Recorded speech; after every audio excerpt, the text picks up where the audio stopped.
యెహెజ్కేలు గ్రంథం, the book of Ezekiel. యెహెజ్కేలు గ్రంథం 2వ అధ్యాయం. యెహెజ్కేలు గ్రంథం 2వ అధ్యాయం మొదటి నుండి కొన్ని వచనాలు చదువుకుందాం. అది పాత నిబంధన గ్రంథంలో 688వ పేజీ. 688వ పేజీ. యెహెజ్కేలు గ్రంథం 2వ అధ్యాయము మొదటి నుండి కొన్ని వచనాలు చదువుకుందాం. నరపుత్రుడా, నువ్వు చక్కగా నిలవబడుము. నేను నీతో మాట్లాడవలనని ఆయన నాతో మాట్లాడినప్పుడు ఆత్మ నాలోనికి వచ్చి నన్ను నిలువబెట్టెను. అప్పుడు నాతో మాట్లాడిన వాని స్వరము వింటిని. ఆయన నాతో ఇట్లనెను, నరపుత్రుడా, నా మీద తిరుగుబాటు చేసిన జనుల యొద్దకు, ఇశ్రాయేలు యొద్దకు నిన్ను పంపుచున్నాను. వారును వారి పితరులను నేటి వరకును నా మీద తిరుగుబాటు చేసిన వారు సిగ్గుమాలిన వారును కఠిన హృదయులనై ఉన్నారు. వారి యొద్దకు నేను నిన్ను పంపుచున్నాను. వారు తిరుగుబాటు చేయువారు గనుక వారు వినినను వినకపోయినను తమ మధ్య ప్రవక్త ఉన్నాడని వారు తెలుసుకున్నట్లు ప్రభువు యెహోవా ఎలాగూ సెలవిచ్చుచున్నాడని నీవు వారికి ప్రకటింపవలెను. నరపుత్రుడా, నీవు బ్రహ్మదండి చెట్లలోనూ ముండ్ల తుప్పలలోనూ తిరుగుచున్నావు, తేళ్ల మధ్యను నివసించుచున్నావు. అయినను ఆ జనులకు భయపడకము, వారి మాటలకును భయపడకము. వారు తిరుగుబాటు చేయువారు, వారికి భయపడకము.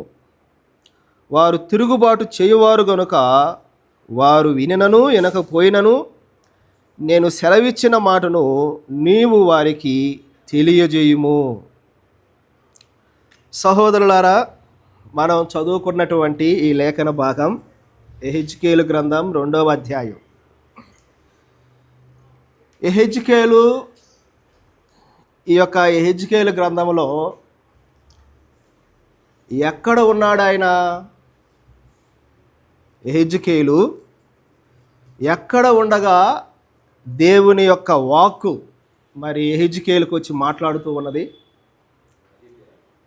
నదీ తీరమున. అది ఎక్కడ? ఏ దేశం? నదీ తీరమునే. అది ఏ దేశములో? యెహెజ్కేలు ఎక్కడ ఉన్నాడంటే ఇప్పుడు బబులోను దేశములో ఉన్నాడు. బబులోను దేశములో చెరగా ఉన్నాడు ఆయన. ఇశ్రాయేలీల యొక్క 12 గోత్రాలు వారు, 12 గోత్రాలలో యోధా బెన్యామీను గోత్రము, ఈ 2 గోత్రాలు వారు ఒక గుంపు. వారిని యోధావారు అంటారు. మిగతా 10 గోత్రాల వారిని ఇశ్రాయేలీలు అని అంటారు. ఈ 10 గోత్రాలైనటువంటి ఇశ్రాయేలీలు, 2 గోత్రాలైనటువంటి యోధావారు, 10 గోత్రాల వారేమో అష్షూరు చెరకు వెళ్ళిపోయారు. అష్షూరు చెరకు వెళ్ళిపోయారు.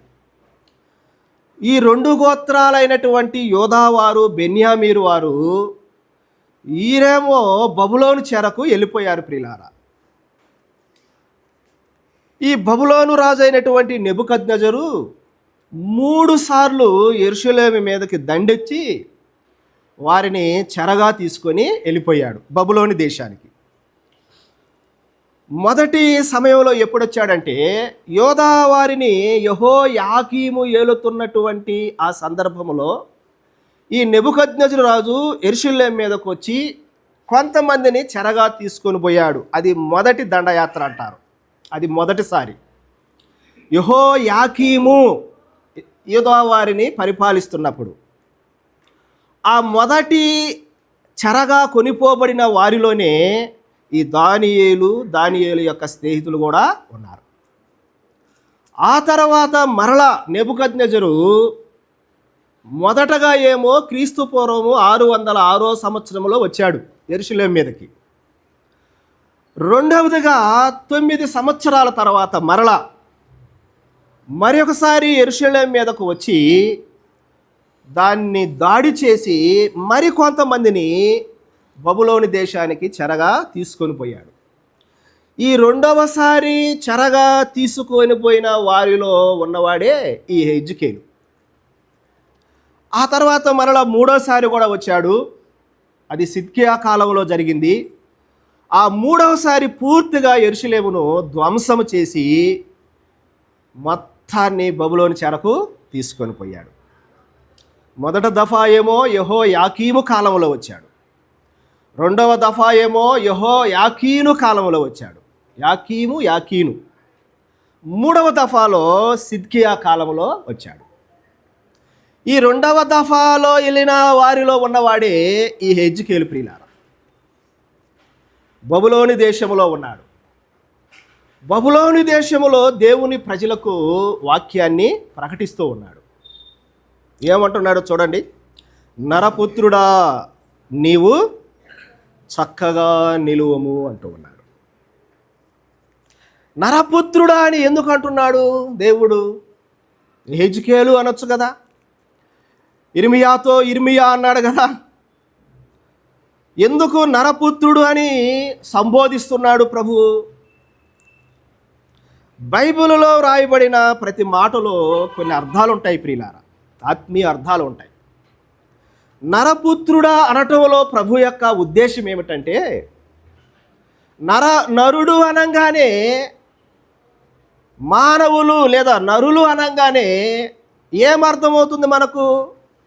నరులు బలహీనులు అని అర్థమవుతుంది.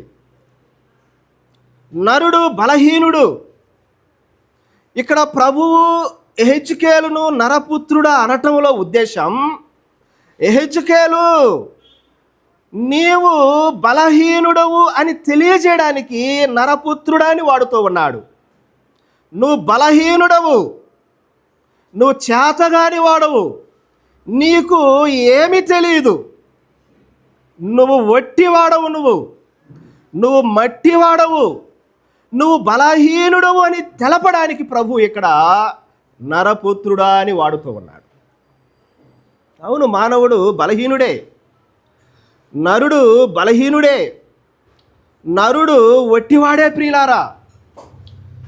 నరుడు వలన ఏమీ జరగదు, నరుడు వలన ఏమీ సాధించలేం. ప్రభువు యెహెజ్కేలుతో మాట్లాడుతూ, నరపుత్రుడా, నువ్వు బలహీనుడవు, నువ్వు మట్టివాడవు, నువ్వు వట్టివాడవు, నువ్వు ఏమి చేయలేవు, నీ వలన ఏమి కాదు, నువ్వు ఏమి సాధించలేవు అని అంటే అర్థము, బలహీనుడు అయిన నీకు బలవంతుడైన నేను నీకు కావాలి, నా అవసరత నీకున్నది, నా సన్నిధి నీకు కావాలి, నా తోడు నీకు కావాలని తెలపడానికి ప్రియులారా నరపుత్రుడా అని పిలుస్తూ ఉన్నాడు. అవును, మానవుడు బలహీనుడే. మానవుడు వల్ల ఏమవుతుంది చెప్పండి? మానవుడు ఏమైనా సాధించగలడా? దేవుడు లేకుండా, దేవుని సన్నిధి లేకుండా మానవుడు ఏమైనా చేయగలడా? పేతురు అన్నాడు కదా, ప్రభువా మేము రాత్రంతా ప్రయాసపడ్డాము కానీ మాకు ఏమీ దొరకలేదు అన్నాడు. ప్రభువుకు వేరుగా నువ్వు ఎంత ప్రయాసపడినా సరే, ప్రభువుకు వేరుగా నువ్వు ఎంత కష్టపడినా, ప్రభువు లేకుండా నీ ప్రయాస, నీ కష్టము, దాని వలన ప్రయోజనం ఏమి లేదు ప్రియులారా. మేము రాత్రంతా కష్టపడ్డామయ్యా, మాకు ఏమీ దొరకలేదన్నాడు. ప్రభు అన్నాడు, ఒక స్థలము చూపించి అక్కడ వేయండి మీ వలలు అన్నాడు.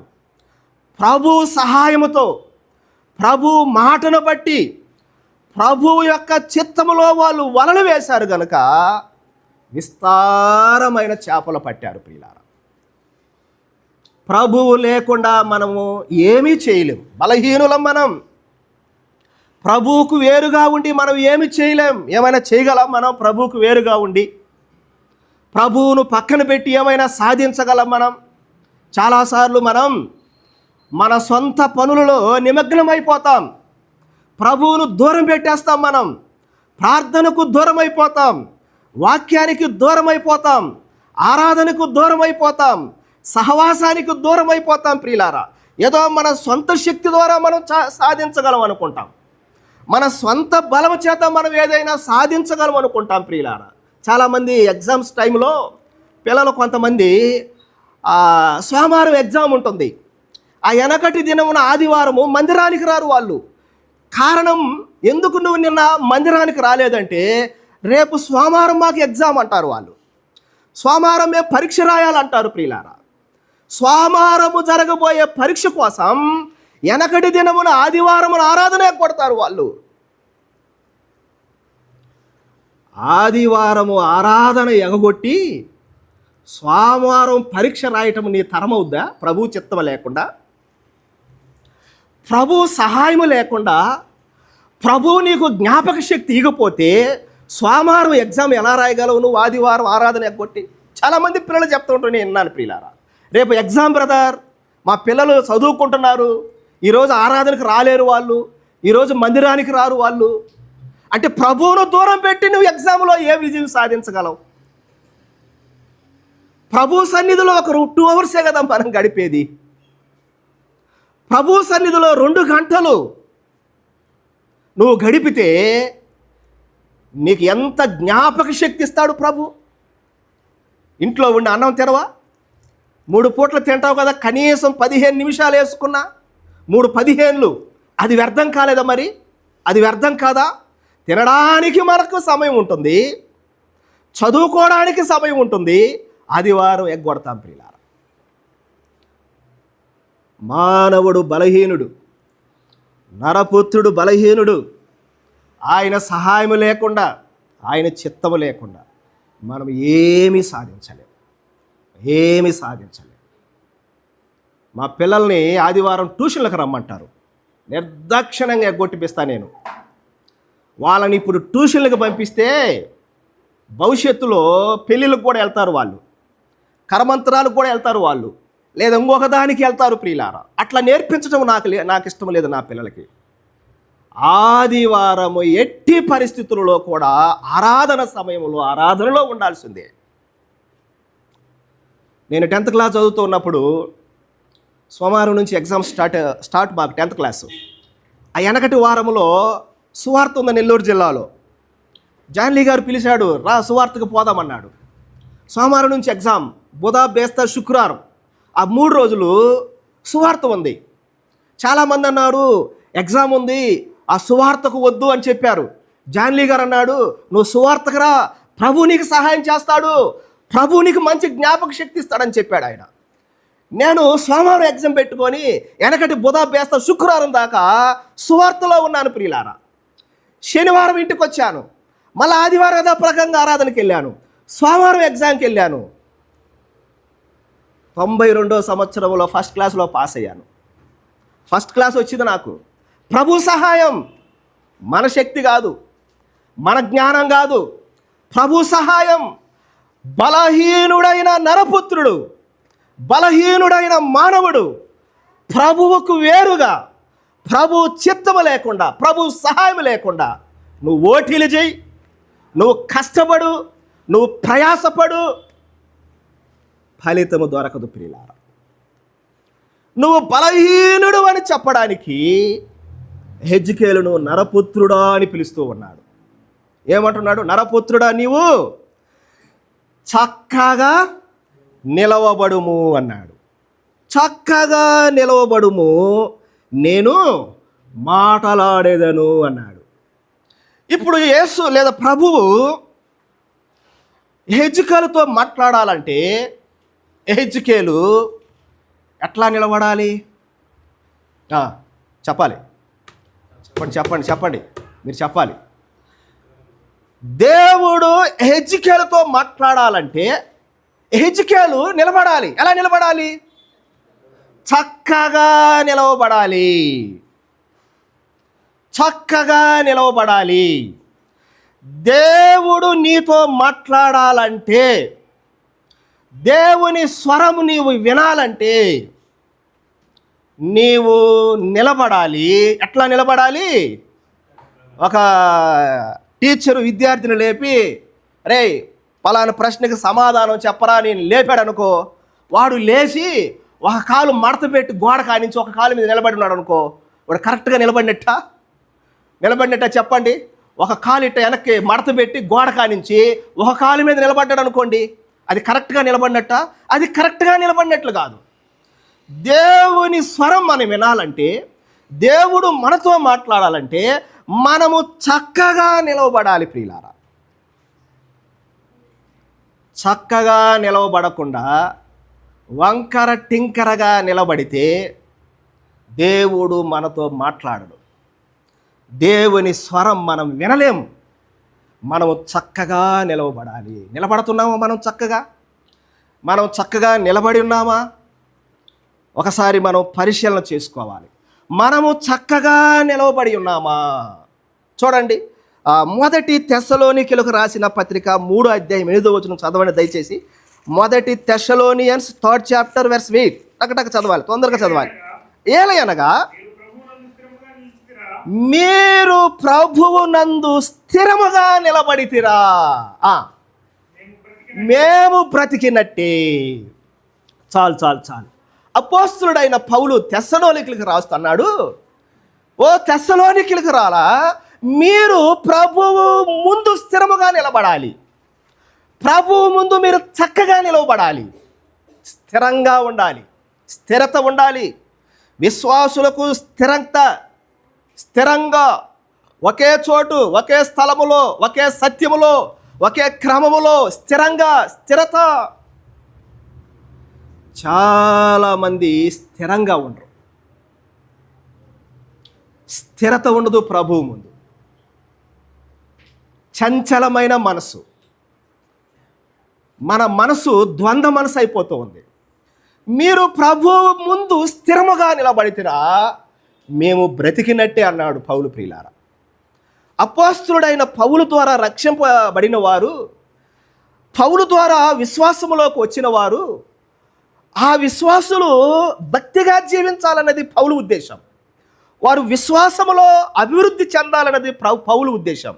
వారు ప్రభువు ముందు స్థిరంగా ఉండాలనేది పౌలు ఉద్దేశం. వాళ్ళు స్థిరంగా లేకుండా వంకర టింకరగా పడిపోతూ లేస్తూ అలాగా జీవిస్తే పౌలు హృదయం ఎంత నొచ్చుకుంటుంది, పౌలు హృదయం ఎంత బాధపడుతుంది ప్రియులారా. ఈనాడు విశ్వాసులు స్థిరంగా లేరనుకోండి, అక్కడ పనిచేసే బాధ్యత కలిగిన సహోదరులు ఎంత బాధ కలుగుతుందండి, వాళ్ళకి ఎంత వేదన కలుగుతుందో చూడండి. పౌలు అంటాడు, మీరు స్థిరంగా లేకపోతే మేము చచ్చిన వారితో సమానం. మీరు స్థిరంగా ఉంటే మేము బ్రతికినట్టు అన్నాడు కదా అక్కడ. మీరు స్థిరంగా ఉంటే మేము బ్రతికినట్టు అన్నాడు. మీరు స్థిరంగా లేకపోతే మీరు మమ్మల్ని చంపేస్తున్నారు అంతే. మీరు మమ్మల్ని దుఃఖపరుస్తూ ఉన్నారు, మీరు మమ్మల్ని బాధపరుస్తూ ఉన్నారు. బాధ్యత కలిగిన సహోదరులు, పెద్దలు, సేవకులు ఎప్పుడు కూడా మన అస్థిరమైన జీవితాన్ని బట్టి బాధపడకూడదు. వాళ్ళు మన అస్థిరమైన ప్రవర్తనను బట్టి దుఃఖపడకూడదు. బాధ్యత కలిగిన వారు అట్లా దుఃఖ పెట్టిస్తే ప్రియులారా, మనకు అది ఆశీర్వాదకరం కాదు. నువ్వు చక్కగా నిలవబడమంటున్నాడు. తెస్సలోనికీయులకు రాస్తూ మీరు ప్రభు ఎదుట చక్కగా నిలబడాలి, మీరు స్థిరంగా నిలబడాలి అంటున్నాడు ప్రియులారా. ఇంకొక మాట చూద్దాం చూడండి. కొలస్సీలకు రాసిన పత్రిక 1వ అధ్యాయం 22వ వచనం చదవండి. కొలస్సీ పత్రిక 1వ అధ్యాయము 22వ వచనం దయచేసి చదవాలి. అక్కడ తన సన్నిధిని పరిశుద్ధులుగాను, నిర్దోషులుగాను, నిరపరాధులుగాను నిలువబెట్టుటకు, ప్రభు ముందు నిలబడడానికి, ప్రభు ముందు చక్కగా నిలవబడాలి. ఏమంటున్నాడు? తన సన్నిధిని పరిశుద్ధులుగాను, నిర్దోషులుగాను, నిరపరాధులుగాను నిలబెట్టడానికి. ప్రభు ముందు మనము చక్కగా నిలబడాలి అంటే, లేదా ప్రభు ముందు మనం చక్కగా నిలబడటం అంటే ఏమిటి దాని అర్థం? చక్కగా నిలబడటం అంటే ఎజ్జుకెళ్తున్నాడు కదా, నువ్వు చక్కగా లేచి నిలవబడమంటే చక్కగా లేచి ఇట్లా నిలబడటమా? ఏమిటి చక్కగా నిలబడటం అంటే? ప్రభువు ముందు చక్కగా నిలబడటం అంటే ప్రియులారా, పరిశుద్ధంగా జీవించటం. పరిశుద్ధంగా జీవించటము ద్వారా మనము ప్రభువు ముందు చక్కగా నిలబడినట్లే. పరిశుద్ధులుగాను ప్రభు ముందు మనము చక్కగా నిలబడలేకపోతున్నాం. మనము పడిపోతున్నాం. మనము ప్రభు ముందు ఆ పవిత్ర జీవితము, ఆ పరిశుద్ధ జీవితము జీవించలేకపోవటం చేత మనము ప్రభు ముందు చక్కగా నిలబడలేకపోతున్నాం. ప్రియులారా, ఉందా మనలో పరిశుద్ధ జీవితం?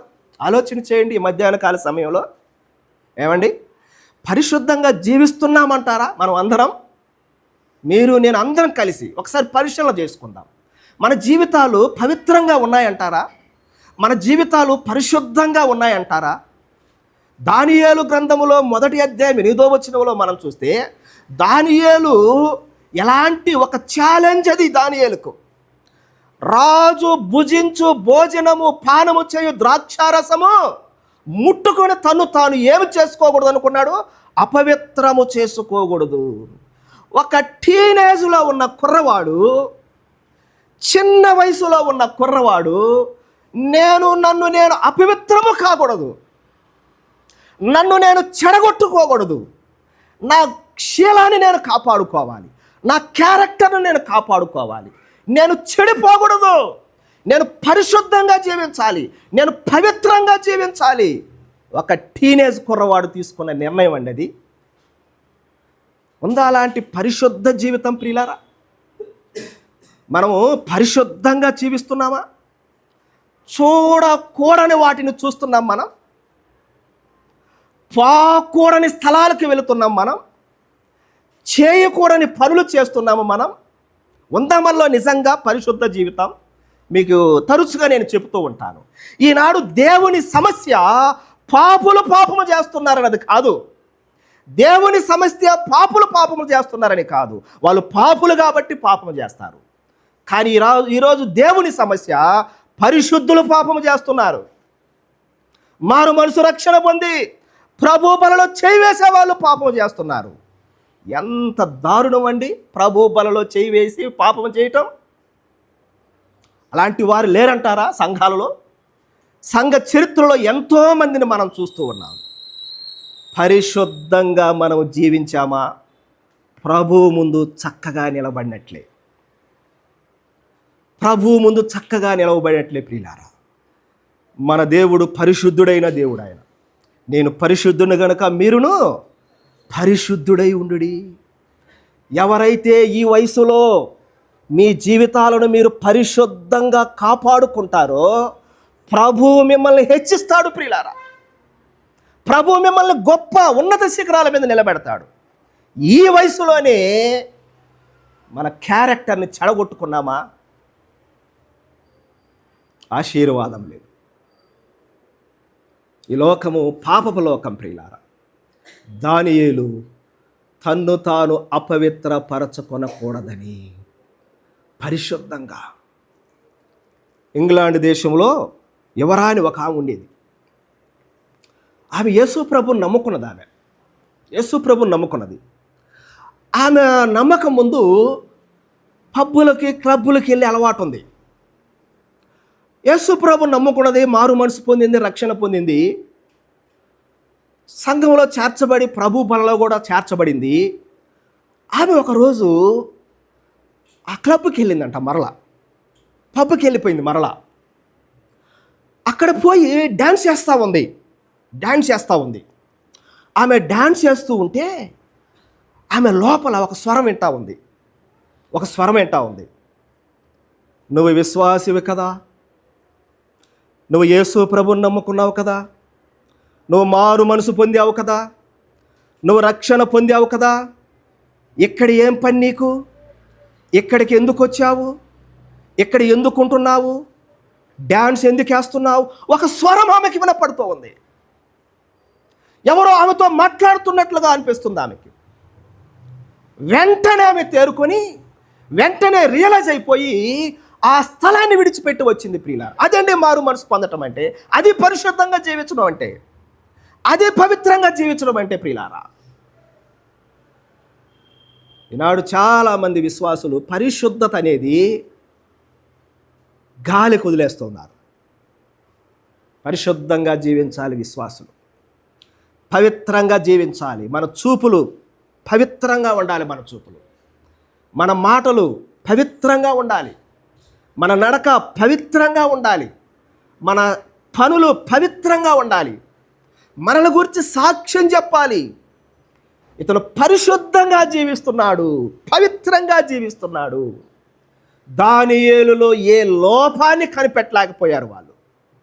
ఎక్కడ ఇతన్ని చిక్కించుకుందాం అనుకున్నారు, కానీ చిక్కలేదు. దానియేలు ప్రియులారా, పరిశుద్ధంగా జీవించాలి. జీవిస్తున్నామా మనం పరిశుద్ధంగా?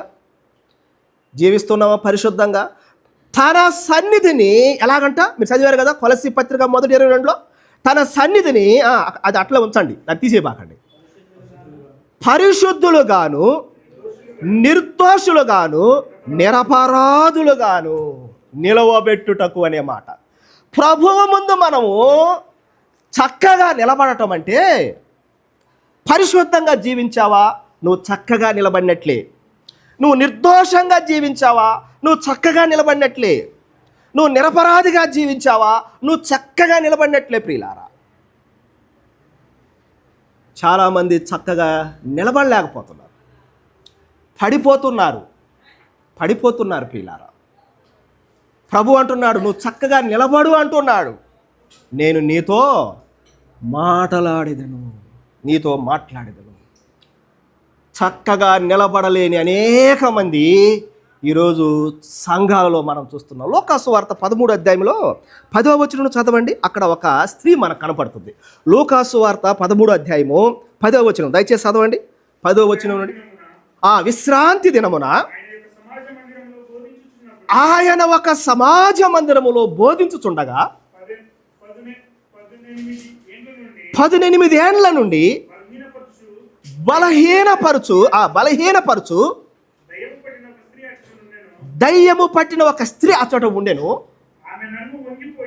ఆమె నడుము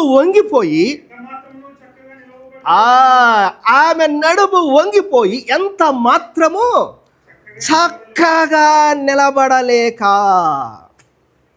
ప్రభు యొక్క ఆలోచన, ప్రభు యొక్క కోరిక ఏంటంటే చక్కగా నిలబడాలి, మనము చక్కగా నిలబడాలి.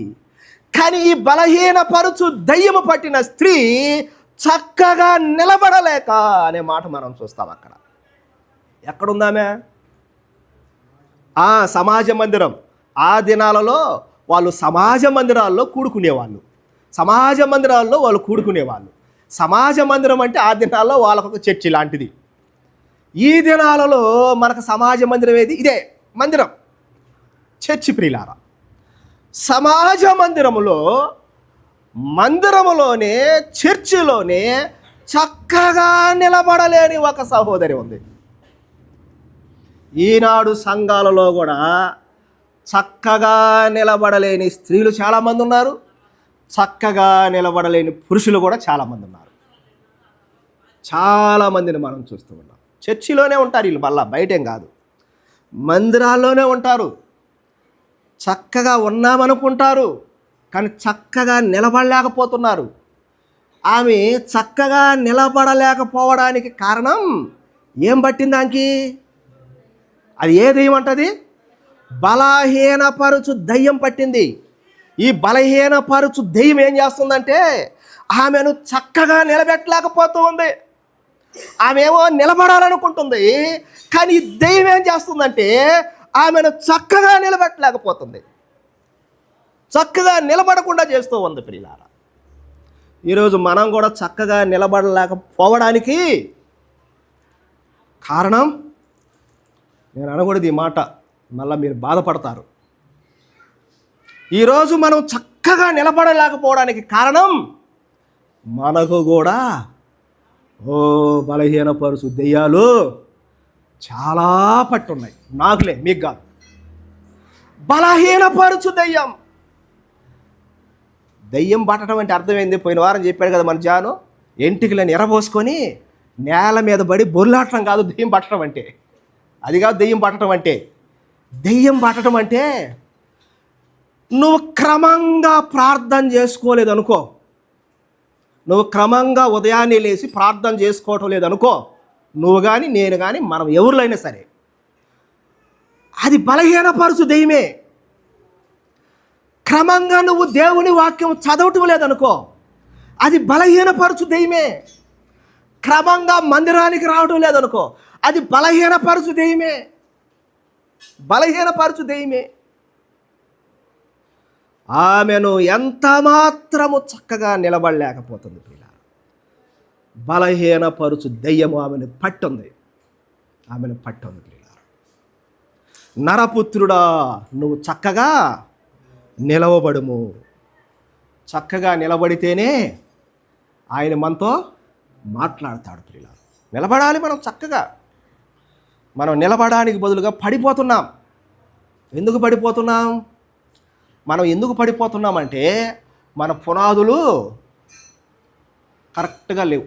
మనకు సరైన పునాది పళ్ళ. మనకు మత్తయి సువార్తలోనే ఉంది కదా, ఒకడేమో ఎక్కడ కట్టాడు ఇల్లు, ఒకడు ఇసుక మీద కట్టాడు, ఒకడు ఎక్కడ కట్టాడు, బండ మీద కట్టాడు. వర్షం వచ్చింది, గాలి వచ్చింది, వరద వచ్చింది, ఇసుక మీద కట్టబడిన ఇల్లు ఏమైంది? పడిపోయింది. ఎందుకు పడిపోయింది చెప్పండి?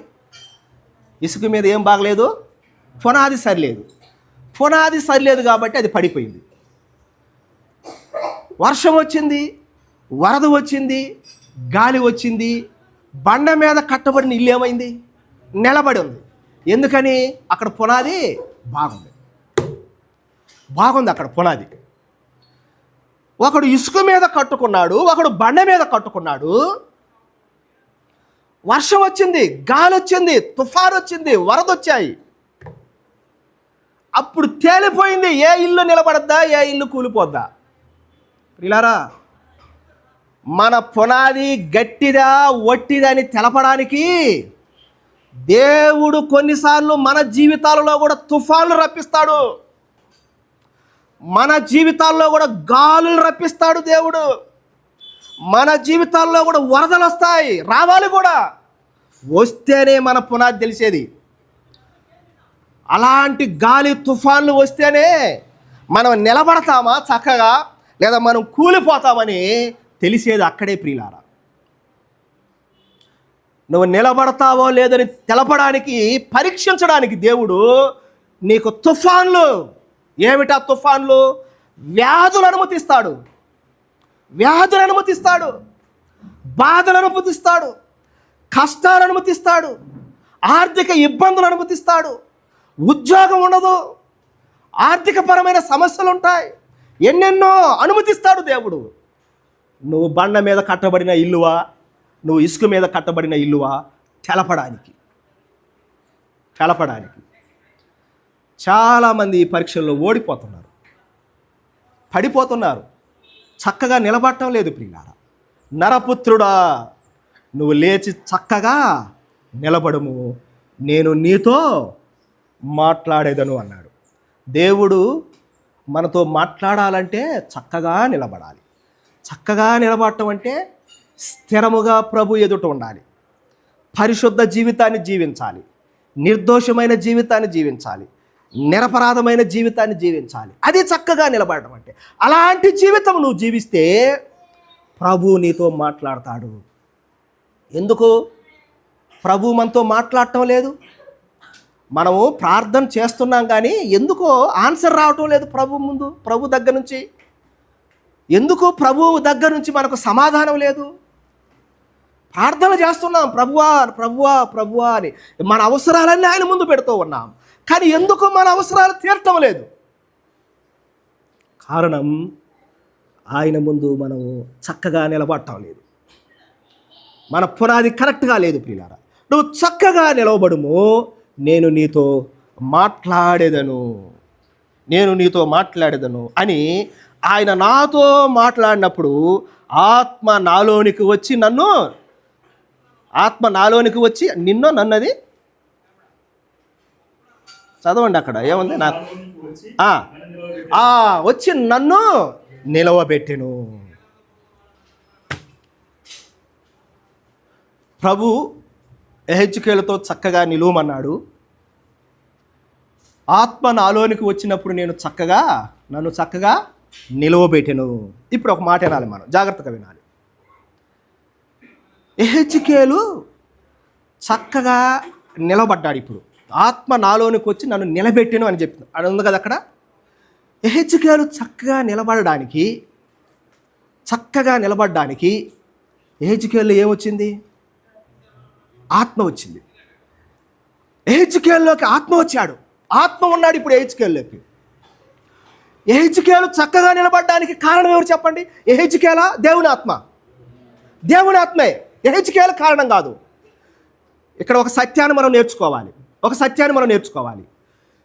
నీవు చక్కగా నీకై నువ్వు నిలబడలేవు. నేను చక్కగా నాకై నేను నిలబడలేను. నాకు లేదా శక్తి చక్కగా నిలబడడానికి. మీరు చక్కగా నిలబడడానికి మీకు లేదా శక్తి. నేను యేసుప్రభుని నమ్ముకున్నా, తీర్మానం కూడా చేసుకున్నాను, మారు మనసు కూడా పొందాను, బాప్తిసం కూడా తీసుకున్నాను, ఇక రక్షణ పొందాను. నేను బలలో ఇంకా చేయవేయలేదు. జాన్లీ గారు అంత తేలిగా ఈడు బల ఎవరికి బాప్తిసం ఇచ్చినా కూడా కనీసం మళ్ళా 1-2 నెలలు పెడతాడు ఆయన. అంటే పరీక్షించడానికి నిలబడతాడా లేదా నిలబడ్డని. అన్నీ అయిపోయినాయి, మారు మనసు అంతా అయిపోయింది నాది. బాప్తిసం కూడా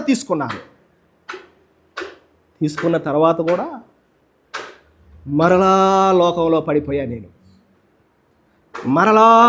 పడిపోయా. మరలా పాపములో జీవించాను కనీసం ఒక 6-7 నెలలు. ఏం పెద్ద పాపాలేమి లేవులేండి. నాకుండే ఒక చెడ్డ అలవాటు ఏంటంటే సినిమాలు చూస్తాను బాగా. అదే, అంతకు మించి ఏమి లేదు నాకు. నేను వేరే అలవాట్లు ఏముండవు, సినిమా చూస్తా బాగా, అంతే. బాప్తిసం కూడా తీసుకున్నాను, మరలా లోకంలోకి వెళ్ళిపోయాను. మరలా సినిమాలు చూడటం ప్రారంభించాను. ఆ ప్రారంభ దినాల్లో మరలా కొన్ని లోక సంబంధమైనవి ప్రియులారా. కానీ ఒక దినమున ప్రభు సన్నిధిలో భారంగా ప్రార్థన చేసి, అయ్యా నా వల్ల కావటం లేదయ్యా ఈ సినిమాలు మానటం. నా వల్ల కావటం లేదు, నాకు ఆ శక్తి లేదు. ప్రభువా, నీవే నాకు సహాయం చేయి,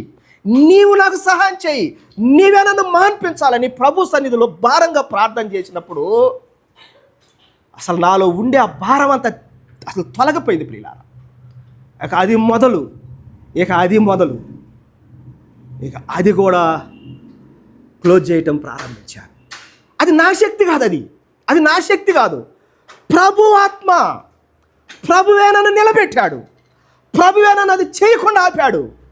మీ విషయంలో సరే మీరు ఏదైనా ఆయనకి అయిష్టమైన దాంట్లో ఉన్నారా, జీవిస్తున్నారా?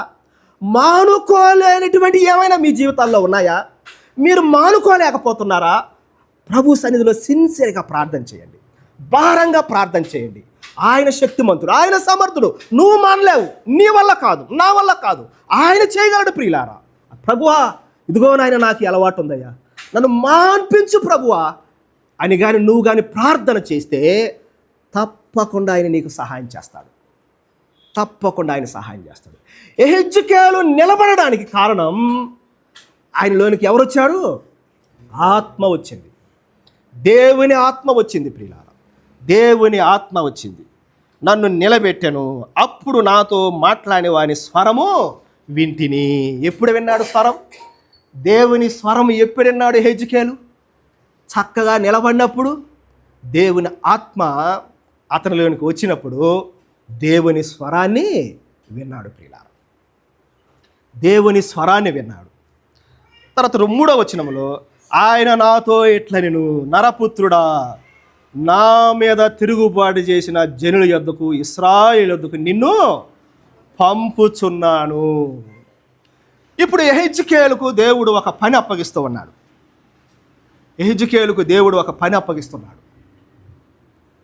ఎప్పుడు అప్పగించాడు చెప్పండి? యెహెజ్కేలుకు అప్పగించాడు? ఎవరో చెప్పారు ఇందాక, ఏదో వినపడింది నాకు. నిలబడిన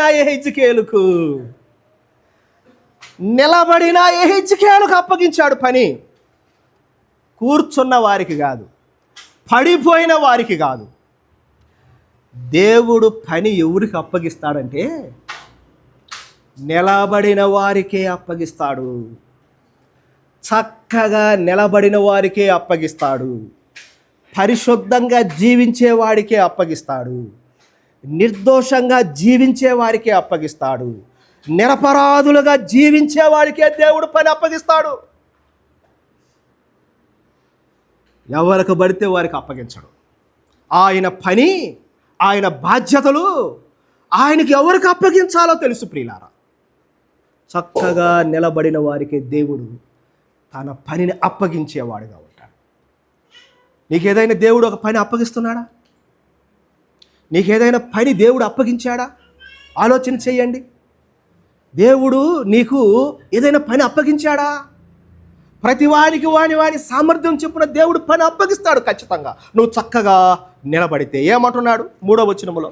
ఆయన నాతో ఇట్లా, నిన్ను నరపుత్రుడా, నా మీద తిరుగుబాటు చేసిన జనుల యొద్దకు, ఇశ్రాయేలు యొద్దకు నిన్ను పంపుచున్నాను.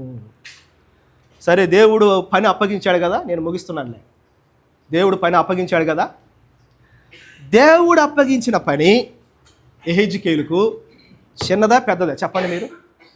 కష్టమైందా భారమైందా? కష్టమైందా లేదా సులువైందా? ఆ పని ఎలాంటిది? అది భారమైన పని. ఇప్పుడు మనం ఎలాంటి పనిని కోరుకుంటాం చెప్పండి? ప్రభు మనకి ఎలాంటి పని ఇస్తే కోరుకుంటాం మనం? చెప్పండి సిస్టర్స్, మీరు చెప్పండి. దేవుడు మీకు ఎలాంటి పని ఇస్తే కోరుకుంటాడు?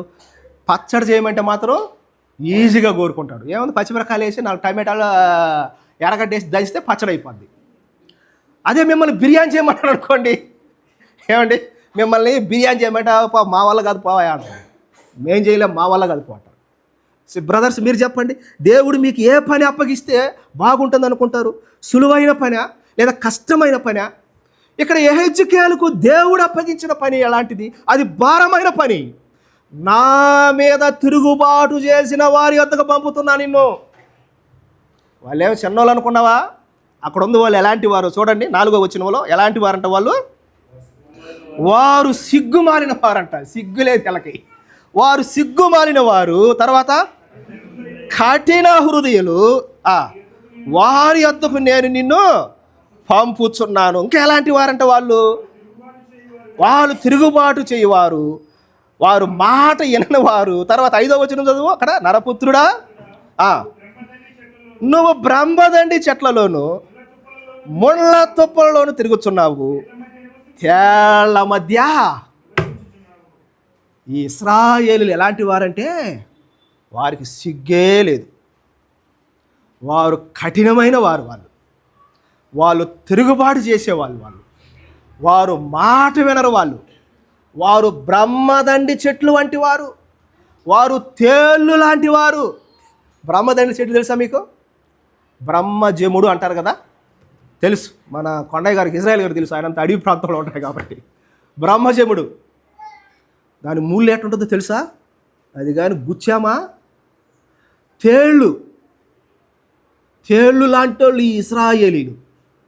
తేళ్ళు గుడితే ఎలాగుంటుంది ఏమో, నాకు ఎప్పుడు కొట్టలేదు కాబట్టి ఆ బాధ నాకు తెలియదు.